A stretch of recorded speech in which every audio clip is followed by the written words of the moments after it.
நீங்க லக்கியா இல்ல அன்லக்கியான்னு தெரிஞ்சுக்கிறதுக்கு ஒரு விஷயம் சொல்றேன். சில பேருக்கு ரொம்ப ஈஸியா கிடைக்கிற ஒரு விஷயம் உங்களுக்கு பெரிய கனவா இருக்கும். சில பேருக்கு 1 or 2 monthsல கிடைச்ச சில விஷயம் நீங்க 1 வருஷம் 2 வருஷம் ட்ரை பண்ணி கூட உங்களுக்கு கிடைச்சிருக்காது.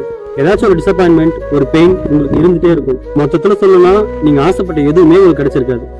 ஏன் எனக்கு மட்டும் இப்படிலாம் நடக்குதுன்னு யோசிச்சிருப்பீங்க. அப்படி நடக்கிற ஒரு ஆளா நீங்க இருந்தீங்கன்னா நீங்க தான் லக்கி. ஏன்னா இதெல்லாம் ஒரு லக்கியா இருந்தான்னு கேக்குறீங்க. அது எப்படின்னு நான் சொல்றேன். இந்த யூனிவர்ஸ் இருக்குல்ல, அது என்ன பண்ணுமா, இந்த மாதிரி சில பீப்புளை டெஸ்ட் பண்ணுமா. அதாவது பேஷன் டெஸ்ட். இவ்வளவு விஷயம் உங்க லைஃப்ல நடக்கலனாலும், நீங்க ஆசைப்பட்ட எதுவுமே உங்களுக்கு கிடைக்கலனாலும், உங்க பொறுமையை மட்டும் நீங்க இழக்காம நீங்க ஆசைப்பட்டது உங்களுக்கு கண்டிப்பா கிடைக்கும்னு நீங்க நம்புனீங்கன்னா இந்த யூனிவர்ஸ் நீங்க ஆசைப்பட்டதை விட உங்களுக்கு அதிகமாவே கொடுக்கும். ஸோ அதனாலதான் சொல்றேன், நீங்க அந்த ஒரு ஆளா இருந்தீங்கன்னா நீங்க தான் உண்மையாவே லக்கி. ஸோ நீங்க நம்புற விஷயம் உங்களை கண்டிப்பா தேடி வரும்னு உங்களுக்கு ஒரு பொறுமை இருக்குல்ல, அந்த பொறுமையை மட்டும் எப்பவுமே இழந்துடாதீங்க.